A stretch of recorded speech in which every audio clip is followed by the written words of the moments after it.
للہ رب العالمین الصلاۃ والسلام علی سید الانبیاء والمرسلین اما بعد اعوذ باللہ من الشیطان الرجیم بسم اللہ الرحمن الرحیم قال اللہ تبارک و تعالی فی شان حبیبہ الکریم ان اللہ وملائکتہ یصلون علی النبی یا ایہا الذین آمنوا صلوا علیہ وسلموا تسلیما صلی اللہ علی النبی الامی وآلہ صلی اللہ تعالی علیہ وسلم صلاۃ و سلاما علیک یا رسول اللہ صلی اللہ تعالی علیہ وسلم۔ باب تعلیم القرآن۔ وقال عقبہ بن عامر تعلموا قبل الظانین یعنی الذین یتکلمون بالظن۔ حدثنا موسیٰ بن اسماعیل قال حدثنا وہیب قال حدثنا ابن طاووس عن ابیہ عن ابی ہریرہ قال قال رسول اللہ صلی اللہ تعالی علیہ وسلم ایاکم والظن فإن الظن اکذب الحدیث ولا تحسسوا ولا تجسسوا ولا تباغضوا ولا تدابروا وَكُونُوا عباد اللہ اخوانا۔ اللہ کریم کا لاکھ لاکھ شکر و احسان ہے کہ رب کی دی ہوئی توفیق سے ہم اور آپ قرآن پاک کے بعد سب سے معتبر کتاب بخاری شریف کے درس میں حاضر ہیں۔ اللہ کریم آقا کریم علیہ السلام کی حدیثیں سننے سے زیادہ عمل کی توفیق عطا فرمائیں۔ آج کے درس میں کتاب الفرائض کا جو دوسرا باب ہے، امام بخاری نے اس باب کا نام رکھا تعلیم الفرائض۔ فرائض سکھانا، فرائض مطلب وہی حصوں کی تقسیم، اس کے سیکھنے کے تعلق سے امام بخاری نے باب بنایا۔ وقال عقبہ بن عامر، اور حضرت عقبہ بن عامر کہتے ہیں تعلموا قبل الظانین یعنی الذین یتکلمون بالظن۔ فرماتے ہیں کہ حضرت عقبہ بن عامر نے کہا ہے کہ تعلموا قبل الظانین، گمان کرنے سے پہلے معلومات حاصل کر لو، یعنی الذین یتکلمون بالظن، یعنی جس گمان کے بارے میں تم بات کرنا چاہتے ہو یا بات کرتے ہو۔ عقبہ بن عامر صحابی رسول ہیں، ان کا قول امام بخاری نے لایا یہ بتانے کے لیے کہ کسی کے بارے میں اگر آپ کوئی گمان کرنا چاہتے ہیں تو اس گمان سے پہلے آپ اس کے بارے میں معلومات حاصل کر لیجئے، کنفرم کر لیجئے، اس کے بعد کوئی گمان رکھیے۔ گمان رکھنا مطلب کسی بھی آدمی کو ایسی جگہ آپ نے دیکھ لیا یا ایسے لوگوں کے ساتھ دیکھ لیا یا ایسی حالت میں دیکھ لیا، اور آپ نے اس حالت، اس جگہ یا اس آدمی کے ساتھ دیکھنے کی وجہ سے آپ کو لگا رہے یہ ایسا ہو سکتا ہے، یا یہ آدمی ایسا کر سکتا ہے، یا یہ آدمی یہاں ہو سکتا ہے۔ آپ نے بس دیکھا، کنفرم آپ کو نہیں ہے، بس دیکھا آپ نے، دیکھنے کی وجہ سے یا دیکھ کر کے بس کسی کے بارے میں بری سوچ اپنے دل میں نہیں بنا لینی چاہیے۔ آپ اس کی تحقیق کریں، مکمل طور پر اس کی معلومات حاصل کر لیں۔ مثال کے طور پر کوئی دارو بھٹی کے سامنے سے آ رہا ہے، آپ نے اس کو دیکھ لیا، ارے یہ تو دارو بھٹی کی طرف سے آ رہا ہے، مطلب یہ شراب ہی پی رہا ہوگا، یعنی 10 کو بتایا کہ وہ شرابی ہے۔ وہ ویسے ہی کچھ لوگ ایسے ہوتے ہیں کہ ان کے دوست شرابی ہوتے ہیں لیکن وہ خود پیتا نہیں ہے، تو اب وہ کوئی پوچھتا نا اس کے بارے میں تو لوگ بتا دیتے ہیں وہ کیا بات کرے گا، وہ پیتا ہے۔ وہ کیوں بھائی؟ یعنی وہ ان کی اٹھک بیٹھک انہیں کے ساتھ ہے، اٹھک بیٹھک ہو گئی تو کیا ہو گیا؟ مشرکین کے ساتھ رہ کے آدمی مشرک تو نہیں ہوتا، بے ایمان کے ساتھ رہنے سے آدمی بے ایمان تو نہیں ہو جاتا۔ تو بہرحال جہاں پر بھی جس بھی آدمی کے بارے میں اگر آپ کوئی گمان بنا رہے ہیں تو آپ اس سے پہلے اس کی تحقیق کریں۔ صرف دیکھ کر کے کسی کا گمان بنا لینا، کسی کے بارے میں کوئی سوچ بنا لینا اپنے دماغ میں، اس کی شرعن اجازت نہیں ہے۔ اس پر امام بخاری نے یہ تو باب بنایا تھا، جو حدیث لایا وہ حدیث سنیے۔ حضرت ابو ہریرہ اس حدیث کے راوی ہیں، کہتے ہیں کہ آقا کریم علیہ السلام نے فرمایا ایاکم والظن، زیادہ گمان سے بچو۔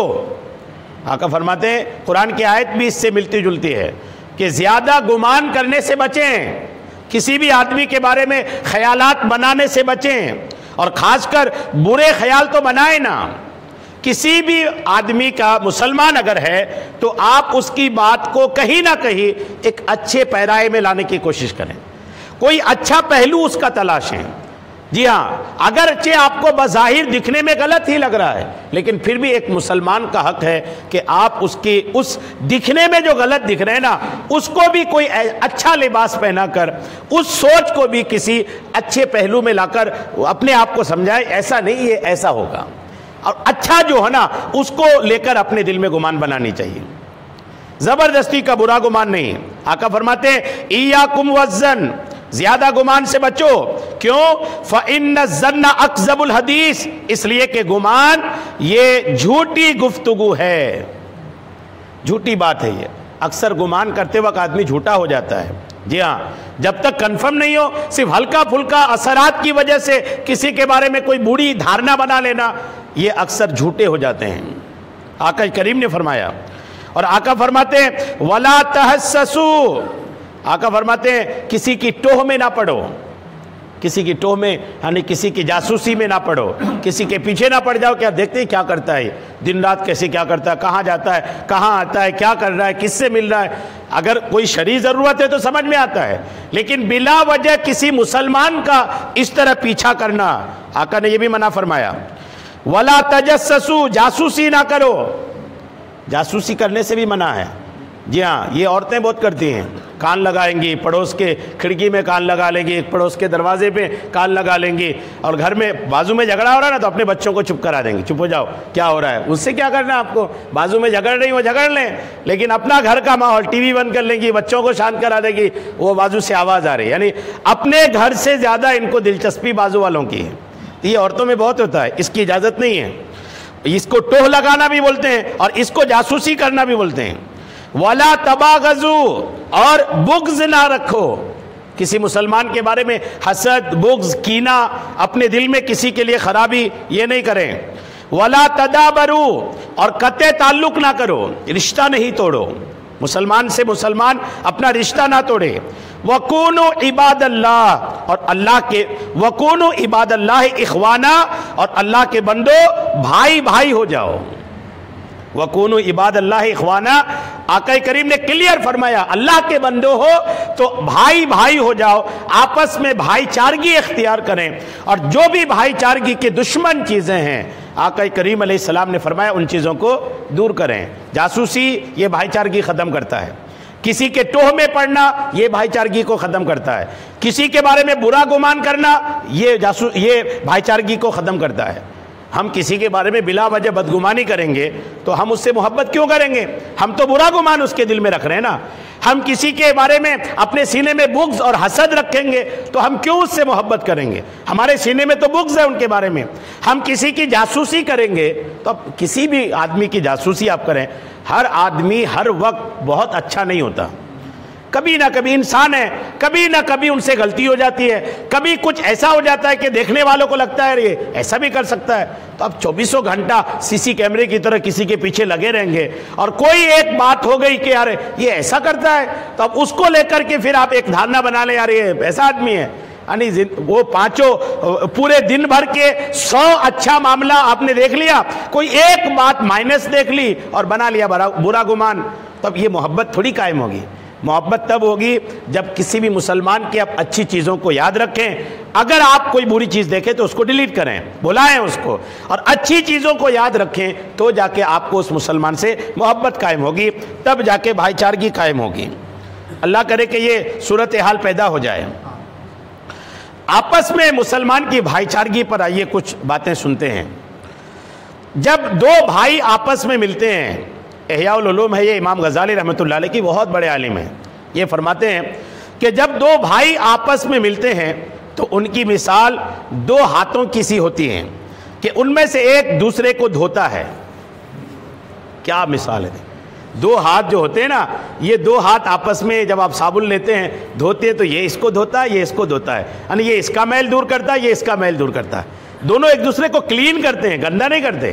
ہاتھ ہاتھ کو گندا تھوڑی کرتا ہے، ہاتھ ہاتھ کو کلین کرتا ہے۔ تو فرماتے ہیں کہ جب دو بھائی آپس میں ملتے ہیں تو ان کی مثال دو ہاتھوں کی سی ہوتی ہے کہ ان میں سے ایک دوسرے کو دھوتا ہے، اور جب دو مومن آپس میں ملتے ہیں تو اللہ عز و جل ضرور ایک کو دوسرے کی طرف سے بھلائی عطا فرماتا ہے۔ تو مسلمان تو ایک دوسرے کو کلین کرتا ہے، مسلمان تو سچا مسلمان وہی ہے۔ اور آج کا مسلمان اگر ایسا نہیں کرتا تو اپنا ایمان چیک کرے، سچا مسلمان نہیں ہے وہ جو مسلمان سے مل کر کے اگر کلین نہیں بلکہ گندا کرتا ہے تو وہ واقعی میں سچا مسلمان نہیں ہے، ان کے ایمان میں پختگی نہیں ہے۔ آج تو گندا ہی کرتے نا لوگ، جب تک آپ کے پاس بیٹھے ہیں تب تک جی جی جی، اور پھر وہ سارا کچھ ہے، تعریف کے پل باندھ کے معاملات ہے، لیکن جیسے ہی آپ کے پیچھے گئے، دعوت میں گئے اور دعوت والے سے ملاقات ہوئی، صاحب خانہ سے ملاقات ہوئی اور کھانے کی جھوٹی تعریف کر دیے، ٹینٹ کی جھوٹی تعریف کر دیے، من نہیں لگ رہا تھا، اچھا نہیں لگ رہا، پھر بھی جھوٹ موٹ کی تعریف کرے، اور جیسے ہی میزبان ہٹا پھر اپنے والوں کے پاس، پھر وہ کتنا گندا کرتے ہیں ان کو، ان کے ٹینٹ کو گندا کریں گے، کھانے کو گندا کریں گے، پورا سسٹم گندا کریں گے، یعنی پورے انتظام کو گندا کر کے وہ آ جائیں گے، ہے نا۔ یہ ہوتا ہے اکثر، یعنی کھانا ٹائم پہ نہیں ملا، جلدی کھانا نہیں ملا، بوٹی نہیں ملی، اچھا کھانا نہیں ملا، تو بھی لوگ کمنٹس کرتے ہیں کیا نہیں اتنی حیثیت تو بلائے کیوں تھا، بلائے تھے تو پھر انتظام کیوں نہیں کرایا، ہم فری میں تھوڑی آئے ویوہار دینے آئے، یعنی لوگ اس طرح کی بات، یہی تو گندا کرنا ہے نا۔ گندا کرنے کا مطلب یہی ہے کہ آپ جا کر کے واپس گندا کر کے آ گئے اپنے بھائی کو، جبکہ مسلمان سے ملتا ہے تو گندا نہیں کرتا بلکہ صاف کرتا ہے۔ صاف کرنے کا کیا مطلب؟ اگر آپ نے مسلمان میں کمی بھی دیکھی، اس کے انتظام میں بھی کمی دیکھی، تو اس کمی کو تھوڑا سا دوسرے پر لیں۔ بیٹی کی شادی ہے تو تھوڑا سا یہ غور کر لیں کہ یار بیٹی کی شادی ہے، باپ اپنی بیٹی کسی کو دے رہا ہے، ویسے ہی پریشان ہے، کس کا انتظام دیکھے گا، یہ بھی دیکھ لیں۔ پھر یہ بھی سوچیں کہ یار میں اکیلے تھوڑی آیا ہوں، سینکڑوں لوگوں کو بلائے، وہ ایک آدمی ہے، سینکڑوں ٹکڑے ہو کے سب کی پلیٹ کے سامنے جا کے کھڑا ہو جائے گا، ایک ہی آدمی ہے نا، وہ کسی ایک کے پاس ہی کھڑا ہوگا، کسی ایک ہی پاس جا کر کے مہمان نوازی کرے گا، اور اس میں کوئی چھوٹ جائے تو وہ اس کو اس لیول پہ لے کے آئے، یعنی کوئی نہ کوئی ایک اچھا پہلو دیکھیں۔ پھر یہ کہ بیٹی کی شادی ہے تو دہیز بھی دے رہا ہے، ان کو باراتی والوں کو بھی دیکھنا ہے، تو بہت سارا کام ہوتا ہے شادی میں۔ تو صرف شادی ہی بات نہیں ہے، ہر معاملے میں مسلمان کی کسی بھی چیز کو کوئی اچھا لباس پہنائیں، کوئی اچھا پہلو تلاش کے اپنے آپ کو سمجھائیں، آگے بڑھ جائیں، یہ ہوگا مسلمان کو صاف کرنا، مسلمان کو کلین کرنا۔ یہ اللہ کرے کہ عادت مسلمانوں میں آئے، ورنہ مسلمان کو آج کل گندا ہی کر رہا ہے، صاف نہیں کر رہے ہیں لوگ، جو ہے نا کسی کو صاف نہیں کر رہا۔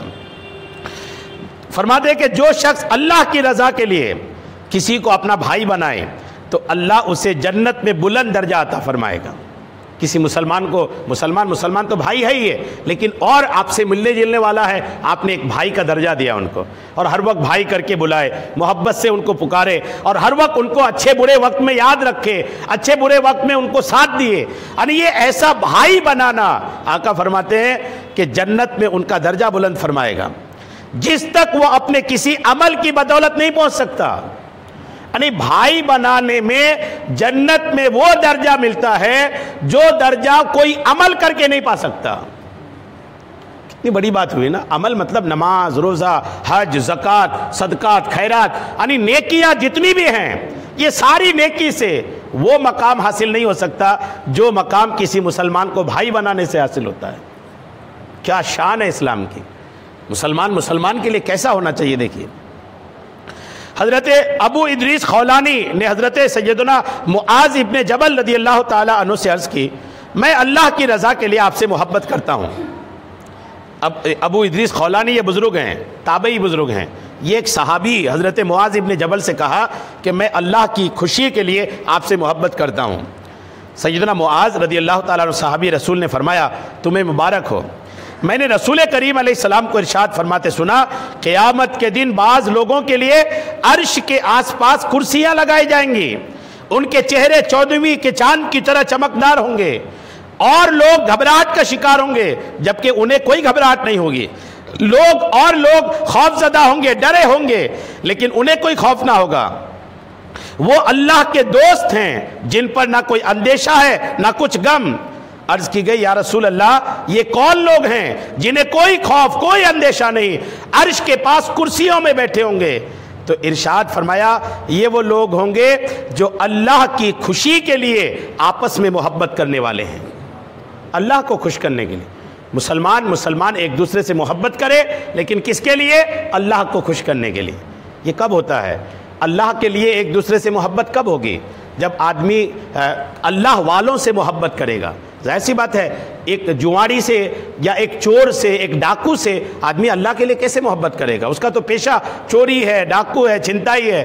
اللہ کے لیے محبت کا مطلب یہ ہے کہ آدمی کسی دیندار سے، اللہ والے سے، مذہبی لوگوں سے محبت کس وجہ سے؟ کہ یہ آدمی خوبصورت ہے، دولت مند ہے، یہ نہیں، بلکہ ان کے اندر جو دین ہیں ان کی وجہ سے جو محبت ہے، یہ اللہ کے لیے محبت کرنا ہوا۔ اور آدمی اللہ کے لیے اگر محبت کرے گا ایک دوسرے سے تو قیامت کے دن الحمدللہ اللہ کے عرش کے پاس کرسیاں ہوں گی، بے خوف وہاں بیٹھے ہوں گے۔ قیامت کے دن کرسی مل جائے، شادیوں میں جہاں کھڑے ہو کے کھانے کا انتظام ہوتا ہے، کسی شریف آدمی کو کرسی مل جائے تو وہ سمجھتا ہے مجھے کیا نہیں مل گیا۔ الحمدللہ کسی شریف آدمی کو، بدماشوں کو نہیں، بدماش تو کھڑے ہو کے ہی کھاتے ہیں، ان کو تو کھڑے ہو کے کھانا اچھا لگتا ہے۔ یعنی سارے لوگ بدماش نہیں ہوتے، لیکن یہ کہ اس وقت تو اچھا نہیں لگتا کہ یار یہ کیا ہو رہا ہے، یہ کہ بالکل عجیب و غریب پرندوں ٹائپ اڑ کے آ رہے ہیں، وہ کھانا لے کر کے جا رہے ہیں، مزہ نہیں آتا۔ اللہ کرے کہ کلچر مسلمان بند کر دے۔ تو بہرحال یہ کہ یہ آپس میں جو محبت کرنے والے لوگ ہیں نا، اللہ کرے کہ لوگ کریں ایک دوسرے سے محبت، ہے نا۔ تو کرسی ہے، کرسی کی بات ہو رہی تھی نا، کہ اللہ کریم ایسے لوگوں کو جو نا قیامت کے دن کرسی عطا فرمائے گا۔ قیامت کے دن کرسی، سارے لوگ کیسے پریشان حال گھومیں گے، اور وہاں ایسے لوگوں کو ایک کرسی ملے گی کہ بیٹھے رہیں، وہ بھی کرسی کہاں؟ اللہ کے عرش کے پاس۔ ابھی سنتے ہیں کہ اللہ کا عرش ہے، اس وقت کرسی لگی ہوگی، اللہ کا عرش آنکھوں سے دیکھیں گے بھی اور سکون کے ساتھ بیٹھے ہوں گے۔ تو ایسا مسلمان بنے نا کہ پریشان نہ ہو قیامت کے دن۔ حضرت ابو ہریرہ سے مروی حدیث میں یہ الفاظ ہیں کہ عرش کے آس پاس نور کے منبر ہوں گے اور ان پر موجود لوگوں کے لباس اور چہرے نورانی ہوں گے۔ وہ نہ انبیاء ہے نہ شہداء، یعنی وہ نبی بھی نہیں ہے، شہید بھی نہیں، لیکن ان پر انبیاء اور شہید بھی رشک کریں گے۔ نبی لوگ رشک کریں گے، اور وہ کیا لوگ ہیں یہ؟ شہید رشک کریں گے۔ کون لوگ ہوں گے وہ؟ صحابہ کرام نے عرض کی یا رسول اللہ ان کی صفات بیان فرما دیجئے، کون لوگ ہوں گے جن پر شہید اور انبیاء بھی رشک کریں؟ تو آقا نے ارشاد فرمایا یہ وہ لوگ ہیں جو اللہ کی رضا کے لیے آپس میں محبت کرتے اور اللہ کی رضا کی خاطر ساتھ بیٹھے اور اسی کی رضا کی خاطر ایک دوسرے سے ملتے ہیں۔ کوئی تو ایسا دوست بنائیے کہ جن سے آپ صرف خدا کے لیے ملتے ہیں۔ دنیا کے لیے تو لوگ بہت دوست بنا لیے، دنیا داری کے لیے، چائے پلوانے کے لیے، تو کبھی کبھی بریانی کھلانے کے لیے، تو کبھی گھمانے کے لیے، کسی کی گاڑی کے لیے، کسی کی عزت کے لیے کوئی دوست بناتا ہے کہ یار بڑا آدمی ہے تو میرا بھی اسٹیٹس بڑھے گا، نیتا سے دوست بناتا ہے کہ میری بھی پہنچ آفیشیل بڑھے گی۔ یعنی ایسے دوست تو خوب بنائیں، کبھی ایک ایسا دوست بھی بنائیں کہ جن سے دوستی صرف دین کی وجہ سے ہو، اور ایسی دوستی قیامت کے دن الحمدللہ کام آئے گی، یہ بہت کام آئے گی۔ شہید رشک کریں گے، انبیاء رشک کریں گے۔ نبیوں کے رشک کرنے کی وجہ یہ ہوگی کہ انبیاء کرام جو ہوں گے نا، انبیاء کرام الحمدللہ قیامت کے دن اپنے لیے پریشان نہیں ہوں گے، اپنی امت کے لیے پریشان ہوں گے، ان کو امت کی فکر ہوگی۔ لیکن یہ جو بیٹھے ہوں گے نا، ان کو کسی کی فکر نہیں ہوگی۔ اس کا مطلب یہ نہیں کہ ان کا مرتبہ نبی سے بہتر نہیں، نبی تو نبی ہیں، لیکن وہاں کی ایک کنڈیشن ہے کہ ان کو جو بیٹھے ہوں گے نا آپس میں محبت کرنے والے، ان کو کسی کی کوئی فکر نہ ہوگی۔ نبی فرماتے ہیں کہ جب دو شخص اللہ کی رضا کے لیے آپس میں محبت کرتے ہیں تو اللہ عز و جل کو ان میں سے زیادہ محبوب وہ ہوتا ہے جو اپنے دوست سے زیادہ محبت کرتا ہے۔ دو مسلمان آپس میں محبت کرنے والا، ان میں سے بھی اللہ کو وہ پسند ہے جو ایک دوسرے میں سے دوسرے سے زیادہ محبت کرتے ہوں۔ حضور نبی کریم علیہ السلام نے فرمایا، اللہ ارشاد فرماتا ہے کہ میں ان لوگوں سے محبت کرتا ہوں جو میری وجہ سے ایک دوسرے سے ملاقات کرتے ہیں، میں ان لوگوں سے محبت کرتا ہوں جو میری وجہ سے آپس میں محبت کرتے ہیں، اور میں ان لوگوں سے محبت کرتا ہوں جو میری وجہ سے ایک دوسرے پر خرچ کرتے ہیں، اور میں ان لوگوں سے محبت کرتا ہوں جو میری وجہ سے ایک دوسرے کی مدد کرتے ہیں۔ اچھا یہ محبت جو ہے نا، یہ محبت صرف زندوں کے ساتھ نہیں، اہل سنت والجماعت اس معاملے میں بہت خوش نصیب ہیں۔ جیسے ہم لوگوں کو بہت ساری ایسی شخصیات سے، سنیوں میں یہ بات خاص کر ہے کہ ہم لوگ بہت سے ایسے لوگوں سے محبت بہت زیادہ کرتے ہیں جن سے بظاہر ہمارا کوئی رشتہ نہیں ہے، کوئی رشتہ نہیں۔ خواجہ کی چھٹی آتی، خواجہ صاحب سے ہمارا بظاہر کون سا رشتہ ہے، لیکن الحمدللہ محبت اتنی ہے کہ خواجہ صاحب کا نام آتا ہے تو دل کو سکون ملتا ہے۔ یہ محبت خواجہ صاحب سے کیوں ہے؟ اللہ کے ولی ہیں، ٹھیک ہے، بابا تاج آدمی یہاں وہاں نہیں جاتا، لیکن یہاں سے آدمی گاڑی کر کے بابا تاج کے یہاں جاتا ہے۔ ناگپور گیا، کسی رشتہ دار سے ملا نہیں ملا، لیکن ایک الحمدللہ ایک اچھا سنی ہے نا، تو بابا تاج کے یہاں ضرور جائے گا۔ بیمار ہے، بیمار کو لے گیا ہے، وہ ڈاکٹر کو دکھایا نہیں دکھایا، وہ درگاہ میں حاضری ضرور دلائے گا۔ کیوں دلائے گا؟ اس شخصیت سے محبت کیوں ہے؟ اس لیے کہ وہ اللہ کا ولی ہے۔ یعنی اولیاء کرام سے محبت کی جو پوائنٹ ہے نا، وہ ہے خدا کے ولی ہیں، اللہ کے ولی ہیں، اس لیے محبت ہے۔ اور اسی محبت کی فضیلت ہے کہ ہم جو ان سے محبت کرتے ہیں نا، وجہ خدا ہے۔ لوگ تو بہت مرے نا، کون کس کی قبر میں جاتا ہے؟ بڑے بڑے نیتا مر گئے، بڑے بڑے شخصیات دنیا بھر لوگ جن کو جانتے ہیں وہ مرے، لیکن کون جاتا ہے؟ کوئی نہیں جاتا۔ راج گھاٹ میں گاندھی جی کا وہ معاملہ ہے، لوگ کہاں کہاں پورا گھومتے، میں بھی ایک بار گیا تھا، سارے لوگ یہاں وہاں گھومتے ہیں، لیکن اس بندے کی جہاں پر صحیح چیز دفن ہے وہاں کوئی نہیں جاتا اس کے قریب۔ جی ہاں، نہیں جاتا، وہ لوگ قریب نہیں جا رہے ہیں، یہاں وہاں خوب گھوم رہے ہیں۔ ایک مثال دے رہا ہوں، لیکن وہی کوئی شخصیت اگر خدا سے جڑ جاتی ہے نا، تو آدمی اجمیر کی گلیاں گھومے نہ گھومے، خواجہ صاحب کے مزار کے پاس ضرور جاتا ہے۔ الحمدللہ دہلی جانے والا کہیں جائے نہ جائے، کہیں جائے نہ جائے، جامع مسجد ضرور جائے گا چونکہ خدا کی مسجد ہے۔ خواجہ نظام الدین اولیاء کے یہاں ضرور جائے گا چونکہ وہ اللہ کا ولی ہے۔ تو یہ بھی ایک محبت ہے کہ آدمی خدا کی وجہ سے کسی سے محبت کر رہا ہے، اور یہ محبت بھی الحمدللہ قیامت کے دن بڑا کام آئیں گے۔ اس محبت کو قائم رکھیے اور خوش نصیب سمجھیے کہ اللہ کریم نے آپ کو ایسے عقیدے والوں کے گھر میں پیدا فرمایا، ورنہ لوگ تو اب کس کس کو نہ بھول رہے ہیں۔ تو بہرحال یہ بھی ایک محبت ہے، اللہ کرم فرمائے کہ اس پہ تو بہت ساری باتیں ہیں اللہ کرے، لیکن یہ کہ سننے سمجھنے اور عمل کرنے والوں کے لیے اتنا بھی بہت کافی ہے۔ درود پاک پڑھی، اللہم صلی علی سیدنا شفیعنا حبیبنا مولانا محمد بارک وسلم، صلاۃ و سلام علیک یا حبیبی یا کریم یا محسن یا رسول اللہ صلی اللہ تعالی علیہ وسلم۔ اس کے بعد جو دوسری حدیث پاک ہے امام بخاری رحمۃ اللہ تعالی علیہ نے لائی، وہ حدیث پاک بھی آپ سنیں۔ یہ کتاب الفرائض کی ہی حدیث نمبر 6473 ہے، اور حضرت عروہ نے حضرت عائشہ سے روایت کیا ہے کہ ان ازواج النبی صلی اللہ تعالی علیہ وسلم حین توفی رسول اللہ اردنا ان یبعثن عثمان الی ابی بکر یسألہ میراثہن۔ حضرت عائشہ سے روایت ہے کہ جب آقا کریم کا وصال ہوا، آقا نے پردہ فرمایا، تو آقا کی بیویاں، آقا کی ازواج مطہرات، آقا کے وصال سے پہلے صرف حضرت خدیجہ کا انتقال ہوا تھا، باقی سب زندہ تھیں۔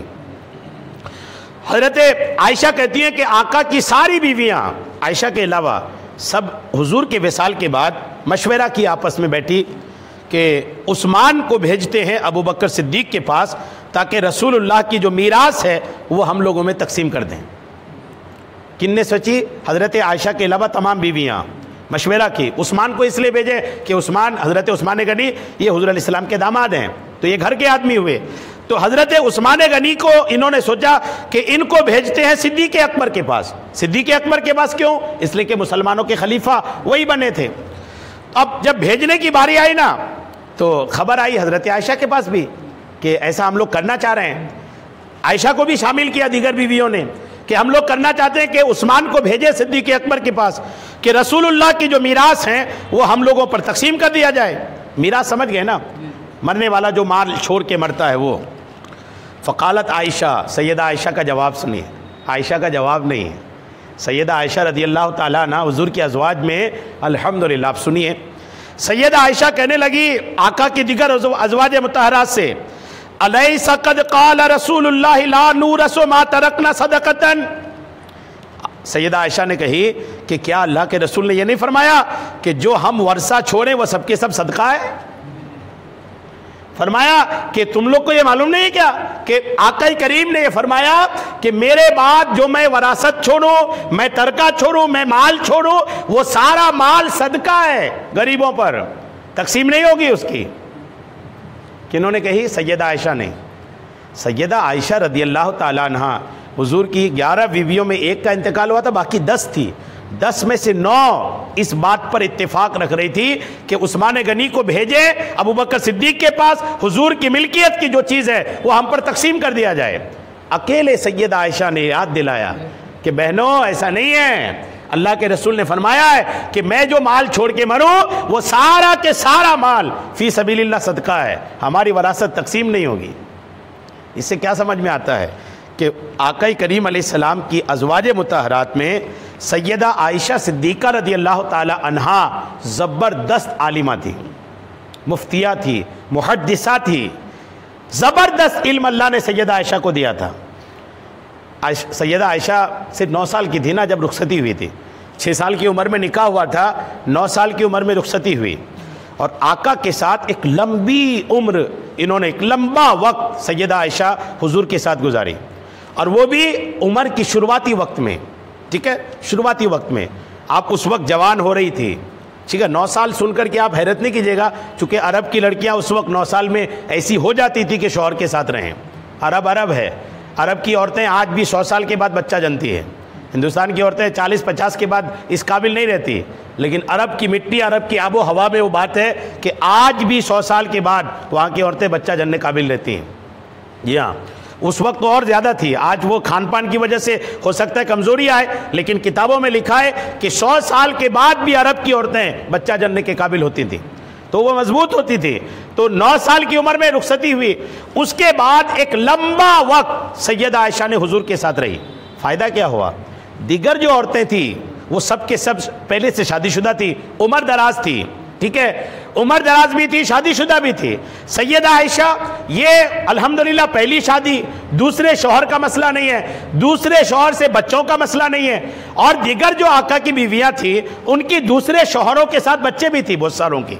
اب سیدہ عائشہ ایک دم فری مائنڈ، پہلا کوئی شوہر نہیں، پہلے شوہروں سے کوئی بچے کا مسئلہ نہیں، مکمل طور پر ڈیپینڈ تھی آقا کریم کے پاس، اور ان کو کوئی جھمیلا، کوئی ذہنی تناؤ، کوئی بچے کی دیکھ ریکھ کا مسئلہ نہیں، ہر وقت آقا کے پاس رہتی تھی۔ فائدہ کیا ہوا کہ آقا سے بہت علم حاصل کی۔ یہ سارا کچھ میں اس لیے بتا رہا تھا کہ یہ فری مائنڈ ہو کر، خالی دماغ ہو کر آقا کے پاس صرف علم حاصل کی، اور جب علم حاصل کی تو کیسا بنی سنیے۔ سیدنا ابو موسیٰ اشعری رضی اللہ تعالیٰ عنہ فرماتے ہیں کہ ہم اصحاب رسول کو، صحابی رسول کہتے ہیں کہ ہم صحابیوں کو کسی بات میں اگر مشکل درپیش ہوتی، کوئی مسئلہ سمجھ میں نہیں آتا، تو ہم سیدہ عائشہ کی بارگاہ میں سوال کرتے تو سیدہ عائشہ کے پاس ہی اس بات کا جواب پاتے۔ کون کہہ رہے ہیں؟ صحابہ کہہ رہے ہیں کہ کہیں نہیں ملتا، صرف سیدہ عائشہ کے پاس ہی ملتا، الحمدللہ۔ اور ام المومنین حضرت سیدہ عائشہ صدیقہ کی جلالت علمی کے بیان کو آگے بڑھاتے ہوئے سنیے کہ آپ ایک بہترین عالمہ، زبردست فقیہہ تھی۔ سیدہ عائشہ کے متعلق حضرت عطا رضی اللہ تعالیٰ عنہ فرماتے ہیں کہ سیدہ عائشہ تمام لوگوں سے بڑھ کر فقیہہ یعنی عالمہ، اور تمام لوگوں سے بڑھ کر عالمہ، تمام لوگوں میں سب سے زیادہ اچھی رائے رکھنے والی تھیں۔ اس وقت کے تمام لوگوں میں سب سے زیادہ علم والی سیدہ عائشہ رضی اللہ تعالیٰ عنہ تھی۔ اور حضرت عروہ رضی اللہ تعالیٰ عنہ فرماتے ہیں کہ میں نے سیدتنا عائشہ صدیقہ رضی اللہ تعالیٰ عنہ سے بڑھ کر شعر، طب یعنی میڈیکل اور فقہ کا عالم کسی کو نہیں پایا۔ جی ہاں، ڈاکٹر بھی تھی آپ، حکمت جس کو بولتے ہیں، حکمت، حکیم بھی تھی آپ، طب کے معاملے میں شاعر بھی تھی، عرب کی بہت عربی کی شاعرہ بھی تھی آپ، اور بہت بڑے عالمہ بھی تھی آپ۔ اور حضرت عروہ سے ہی مروی ہے کہ روایت میں کہ تمام علوم سمیت دیگر علوم کا بھی آپ کے یہاں تذکرہ ملتا ہے، یعنی میں نے لوگوں کو عائشہ صدیقہ سے بڑھ کر کسی کو قرآن کا علم، میراث کا علم، حلال و حرام کا علم، شعر کا علم، اقوال عرب کا علم اور نسب کا عالم کسی کو نہیں دیکھا۔ نسب کا عالم مطلب کون کس کا بیٹا ہے، کون کس کی اولاد ہے۔ عرب میں یہ بھی ایک فن تھا، پورا ایک چیپٹر تھا یہ۔ جی ہاں، آج کل لوگوں کو تو اپنے دادا پردادا، دادا کا نام آج کل کے بچوں کو مشکل سے پتا ہوتا ہے، پردادا کا نام تو مجھے لگتا ہے کہ سینکڑوں میں کوئی بتا پائے پردادا کا نام، لیکن عرب میں یہ بھی ایک ماحول تھا کہ لوگ نسلوں تک نام بتاتے تھے۔ جی ہاں، نسلوں تک، عام لوگوں کو بھی نسلوں تک نام یاد رہتے تھے۔ سیدہ عائشہ نسلوں کے نام یاد رکھنے میں عرب میں سب سے آگے تھی، یعنی کون آ جاؤ، تمہارے دادا بھی بتا رہا ہے، پردادا بھی تمہاری نسلوں کا نام بتا دے رہے ہیں۔ کون بتاتی تھی؟ سیدہ عائشہ۔ اور نبی کریم علیہ السلام کا ارشاد ہے کہ اس امت کی تمام عورتیں، یہ حدیث سنیے آپ، آقا فرماتے کہ اس امت کی تمام عورتیں بشمول ازواج نبی کے، حضور کی بیویوں سمیت تمام عورتیں، ان سب کا علم جمع کر لیا جائے تو عائشہ کا علم تب بھی ان سب سے زیادہ ہوگا. یعنی تمام عورتوں کا علم، حضور کی دوسری بیویوں سمیت سب کا علم ایک طرف، حضرت سیدہ عائشہ کا علم اکیلے ایک طرف. فرماتے ہیں آقا کریم میرے عائشہ کا علم پھر بھی زیادہ ہے. اور حضرت امیر معاویہ فرماتے ہیں کہ حضرت سیدہ عائشہ سے بڑھ کر میں نے کسی کو بھی خطیب، بلیغ اور ذہین نہیں دیکھا. خطیب مطلب بیان بھی کرتی تھی آپ، تقریر کرنے والے کو خطیب بولتے ہیں. یعنی زبردست خطاب اور تقریر کا معاملہ بھی سیدہ عائشہ کا تھا. حضرت موسیٰ بن طلحہ فرماتے ہیں کہ میں نے حضرت عائشہ سے بڑھ کر کسی کو فصیح اور بلیغ نہیں دیکھا. الحمدللہ.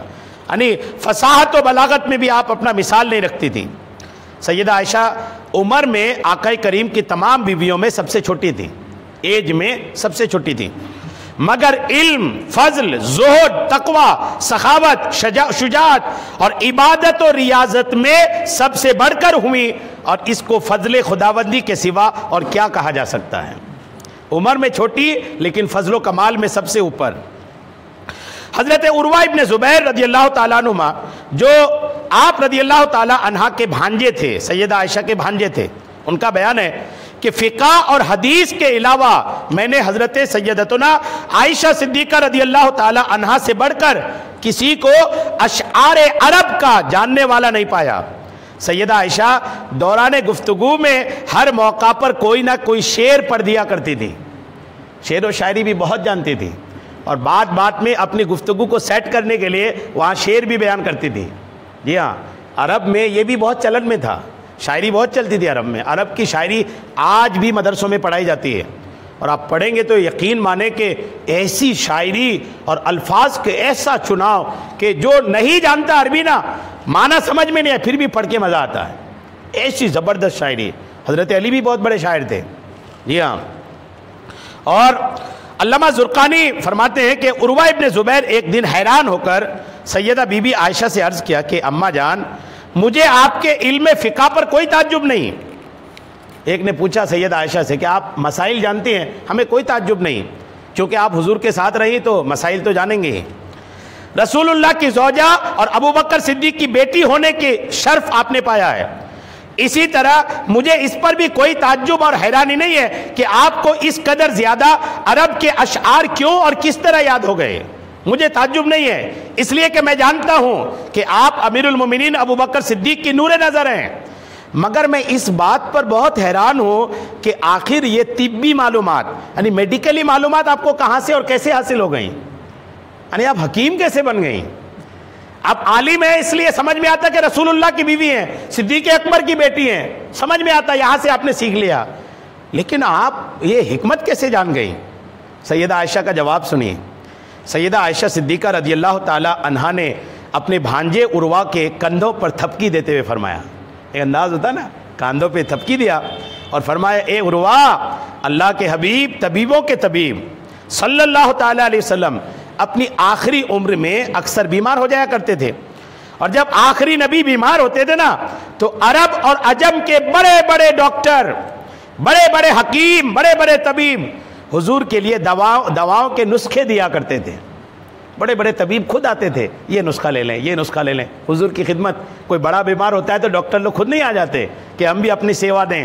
تو آقا بیمار ہیں تو عرب کے بڑے بڑے حکیم نسخے بیچتے تھے. سیدہ عائشہ کہتی ہیں کہ وہ بڑے بڑے حکیم آ کر کے نسخے دیا کرتے تھے اور میں ان دواؤں سے آپ کا علاج کیا کرتی تھی، اسی سے مجھے طبی معلومات حاصل ہو گئے. ڈاکٹر بہت سارا پڑھتا تو نہیں ہے، پڑھتا کم ہے، تجربات زیادہ ہوتے ہیں. ایک ڈاکٹر جو صرف پڑھ کے نکلا اور کسی ہاسپٹل جوائن نہیں کیا کچھ نہیں کر سکتا. وہ تھیوری پڑھ کے آ گیا اور کوئی ہاسپٹل جوائن کر کے، یعنی یہاں تک کہ جو لوگ ڈاکٹر کی پڑھائی کرتے ہیں نا، پڑھائی کے دوران ہی وہ کوئی ہاسپٹل جوائن کر لیتے ہیں، کیونکہ ان کو پتا ہے کہ صرف یہاں سے سب کچھ نہیں ملنے والا، ان کو آنا پڑے گا میدان میں تجربات کرنے کے لیے. اب تو تجربات بھی کہاں، اب تو سب لوگ اپنے مشینوں پہ ڈیپینڈ ہو گئے، مشین بولے گی تو ڈاکٹر صاحب دوائی لکھیں گے، اب تو وہ مشینوں پہ ہو گیا نا، جانچ سارا کچھ جانچ پہ چلا گیا۔ لیکن ایک دور تھا جانچ کچھ نہیں تھا، بس کوئی مریض کی آنکھ دیکھتا، کوئی مریض کا نبض دیکھتا، کوئی مریض کے چہرے کی رنگت دیکھتا، کوئی مریض کے پیشاب کی کلر دیکھتا، یعنی اسی چیز پر ایسے تجربے ہوتے تھے ان کو کہ وہ نسخے دیتے تھے، بیمار ٹھیک ہوتے تھے۔ پہلے تو اور ٹھیک ہوتے تھے نا لوگ، اب سے 100-200 سال پہلے جائیں گے نا تو لوگ بیمار بھی کم ہوتے تھے اور بیماریاں ٹھیک بھی جلدی ہوتی تھی۔ جنگوں میں آج کل لوگ خون بند کرنے کے لیے کیا کیا دوائی نہیں دیتے تھے۔ جنگوں میں کسی کا اگر کچھ کٹ جاتا، خون نہیں بند ہو جاتا تھا نا تو بوریاں جلا کر کے اس کا جو بھوسا ہوتا تھا نا وہ زخم پہ بھر دیتے تھے، خون بند ہو جاتا تھا۔ جنگوں میں اکثر ہے یہ بات۔ حضور علیہ السلام کی جنگ احد میں جو داعش شہید ہوئی تھی نا تو اس میں بھی سیدہ فاطمہ نے یہی کرا تھا کہ وہ بوڑا کچھ جلائے اور اس کے جو بھوسا ہے وہ زخم پہ بھر دیے، خون بند ہو گیا۔ پہلے علاج ایسے کرتے تھے اور سٹیک علاج ہوتا تھا بنا کسی سائیڈ ایفیکٹ کے۔ اب تو یہ کہ ایک گولی دے رہے ہیں تو اس کا سائیڈ ایفیکٹ جو ہوگا اس کی بچاؤ کے لیے ایک گولی یہ لو، یعنی بیماری کو ایک بیماری اور بنا رہی ہے، اس بیماری کا علاج یہ بھی کراؤ۔ پہلے کی حکمت زبردست تھی الحمدللہ۔ تو بہرحال سیدہ عائشہ صدیقہ رضی اللہ تعالیٰ عنہا جو نا زبردست عالمہ بھی تھی اور زبردست حکمت بھی رکھتی تھی۔ درود پاک پڑھے، اللہم صلی علی سیدنا شفیعنا حبیبنا مولانا محمد بارک وسلم صلاۃ و سلام علیکہ یا حبیبی یا کریمی یا محسنی یا رسول اللہ صلی اللہ تعالیٰ علیہ وسلم۔ اس کے بعد جو آخری حدیث پاک آج کے درس کی انشاءاللہ اس پر کچھ باتیں سنتے ہیں کہ امام بخاری نے باب بنایا، باب و قول نبی علیہ السلام من ترک مالا فلأہلہ، کہ نبی کا فرمان جس نے کوئی مال چھوڑا مرتے وقت تو وہ اس کی اولاد، اس کے گھر والوں کے لیے ہے۔ اس پر امام بخاری نے جو حدیث لایا وہ حدیث دیکھیے، عن ابی ہریرہ عن النبی صلی اللہ تعالی علیہ وسلم قال انا اولا بالمؤمنین من انفسہم فمن مات وعلیہ دین ولم یترک وفاء فصلینا قضاؤہ ومن ترک مالا فلورثتہ، الحمدللہ، فعلینا قضاؤہ۔ حدیث دیکھیے، ابو ہریرہ روایت کرتے ہیں کہ آقا کریم علیہ السلام نے فرمایا، آپ کے نبی نے کیا فرمایا، دھیان سے سنیے۔ نبی فرماتے ہیں کہ انا اولا بالمؤمنین من انفسہم، میں مومنین کے ان کی جانوں سے زیادہ مالک ہوں۔ کیا فرما رہے ہیں؟ مومن اپنی جان کا جتنا زیادہ مالک ہے نا، آقا فرماتے میں ان کا مالک اس سے زیادہ ہوں۔ یعنی حضور ہمارے کتنے مضبوط مالک ہیں۔ آج اگر کوئی کہے کہ حضور ہمارے مالک ہیں تو عجیب غریب لوگ بولیں گے کہ یار یہ کیا بات کر رہی ہیں، مالک تو اللہ ہے، بلا شبہ مالک اللہ ہے، لیکن اللہ نے اپنے حبیب کو اس کا مقام عطا فرمایا کہ وہ تمام مومنین کے ان کی جانوں سے زیادہ مالک ہیں۔ یہ نبی فرما رہے ہیں اور قرآن بھی ہے، سنیے گا آپ۔ فرماتے ہیں آقا کریم کہ انا اولا بالمؤمنین من انفسہم، میں مومنین کے ان کی جان سے زیادہ مالک ہوں۔ اب جب مالک ہوں تو کیا کروں گا؟ آقا کیا فرماتے دیکھیے، فمن ماتا، جو مومن انتقال کیا، وہ علیہ دین، اس پر قرضہ اگر ہے، ولم یترک وفان، اگر ان نے مال نہیں چھوڑا کہ اس کا قرضہ ادا کیا جائے، فعلینا، تو چونکہ مالک ہم ہیں تو اس کا قرضہ ہم ادا کریں گے۔ مالک ایسے نہیں ہیں، قیامت کے دن وہ مالکانہ حق آقا دکھائیں گے انشاءاللہ، اور اپنے آپ کو حضور کو اپنا مالک مانیں، چونکہ آقا کریم کو اپنا مالک اگر مانیں گے نا تو قیامت کے دن غلام بن کے حاضر ہونے کا شرف ملے گا۔ مالک ہوں گے تب تو آقا کے پاس جائیں گے نا، خود کو مانیں گے تب تو جائیں گے اپنے آقا کے پاس۔ تو حضور فرماتے ہیں اگر کوئی مرا، اگر اس پر قرض ہے، اس نے مال نہیں چھوڑا تو ادا ہم کریں گے۔ ومن ترک مالا، اور اگر کسی نے مال چھوڑا تو حضور مالک ایسے ہیں کہ فرماتے اگر مرنے والا مال چھوڑا تو مال ان کے وارثوں کے لیے۔ ایسا پیارا مالک کہاں ملے گا؟ مرنے والا مال چھوڑا تو گھر والے لے جاؤ، اور مرنے والے کے اوپر قرضہ ہے، مال نہیں چھوڑا تو قرض ہم ادا کریں گے۔ ایسا پیارا مالک کہاں ملتا ہے؟ آج کل کا مالک تو یہ ہے کہ اپنے جس چیز کا مالک ہوتا ہے اس کی ایک ایک چیز کو اپنا سمجھتا ہے، اس کا سارا کچھ میرا ہے۔ لیکن آقا ایسے مالک ہیں کہ فرما رہے کہ اگر مال چھوڑا تو ان کے گھر والوں کا، اور مال نہیں چھوڑا اس پر قرضہ ہے تو ہم ادا کریں گے۔ کیا شان ہے الحمدللہ۔ یعنی غور کیجئے گا اس بات پر کہ اللہ کریم کے رسول کتنے پیارے مالک ہیں۔ اچھا، جو وہ حدیث ہے نا، وہی حدیث قرآن پہ دیکھیے، وہ حدیث ہے، یہ قرآن ہے، جملہ دیکھیے گا، اس میں جملہ کیا ہے؟ انا اولا بالمؤمنین من انفسہم۔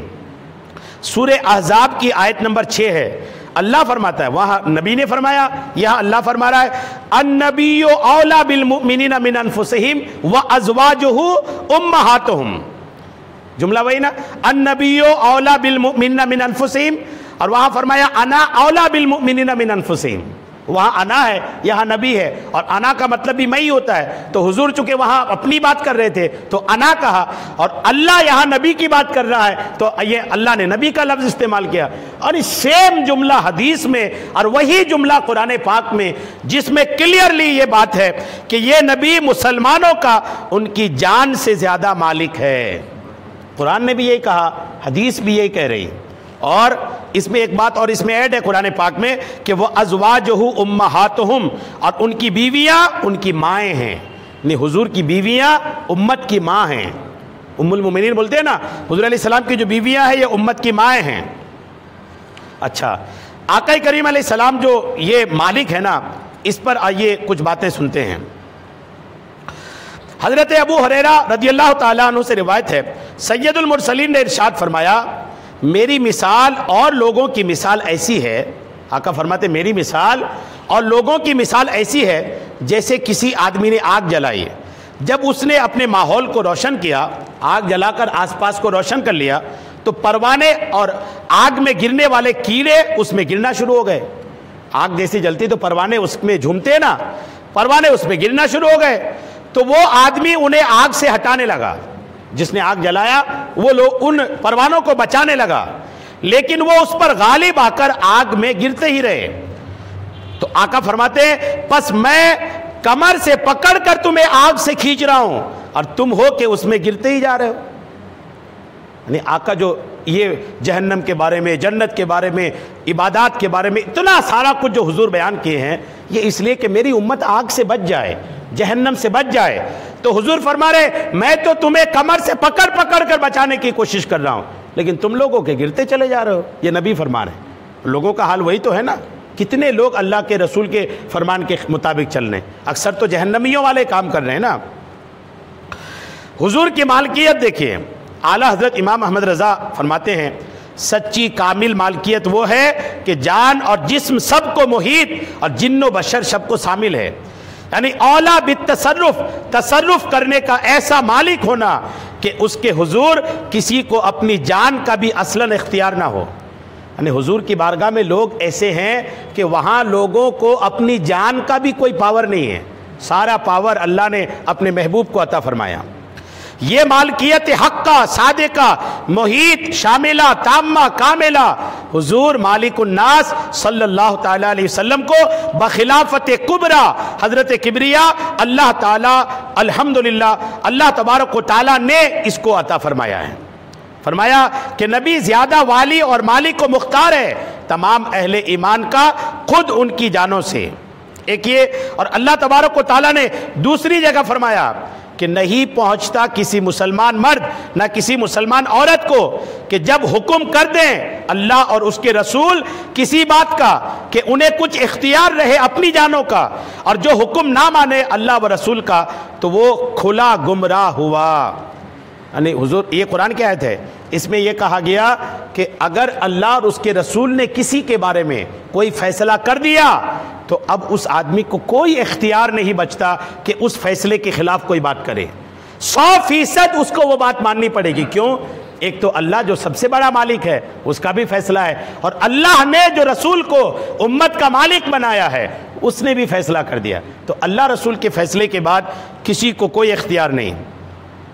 مسلمانوں پر جو حقوق ہیں انہیں ادا کرنے کے حوالے سے دوسرے مسلمانوں کے مقابلے میں رسول کریم زیادہ قریب ہیں.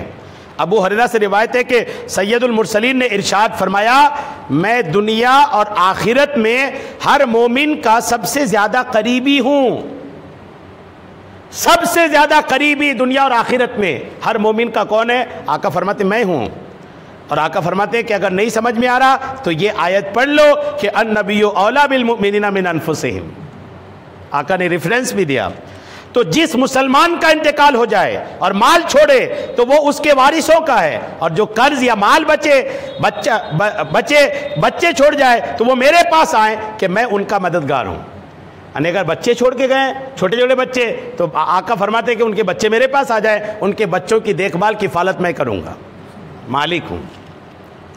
حضرت ابو ہریرہ رضی اللہ تعالیٰ عنہ فرماتے ہیں کہ حضور پنور علیہ السلام کے زمانے میں جب کسی مومن کا انتقال ہو جاتا، آقا کے دور میں کسی مومن کا انتقال ہو جاتا اور اسے آپ کی بارگاہ میں پیش کیا جاتا، نہلا دھلا کر تیار کر کے لایا جاتا، آقا کریم پوچھتے کیا اس کے ذمے کوئی قرض ہے؟ اگر لوگ کہتے ہاں تو حضور فرماتے کیا اس نے کوئی مال چھوڑا ہے کہ اس کا قرض ادا کرنے کے لیے کافی ہو؟ اگر لوگ بتاتے جی ہاں حضور مال چھوڑا ہے تو نبی کریم اس کی جنازہ پڑھتے تھے، اور اگر لوگ یہ بتاتے کہ مال نہیں چھوڑا ہے تو آقا کریم فرماتے تم اپنے ساتھی کی نماز جنازہ پڑھو۔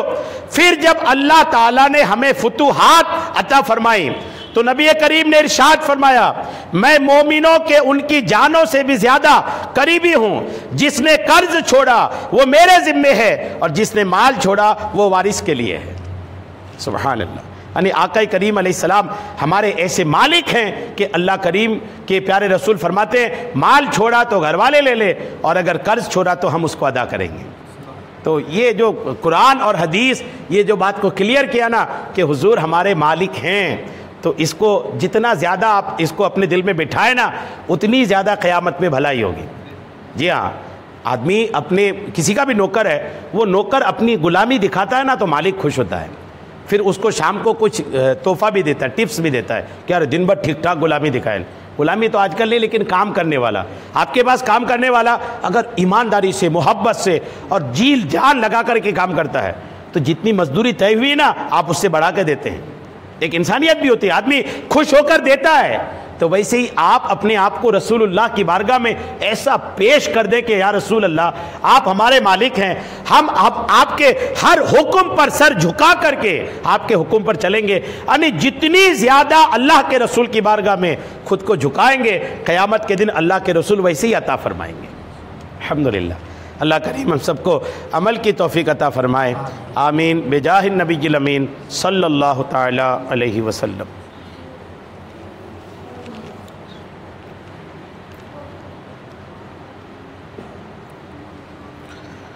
قال اللہ تبارک و تعالی فی شان حبیبہ الکریم ان اللہ وملائکتہ یصلون علی النبی یا ایہا الذین آمنوا صلوا علیہ وسلموا تسلیما۔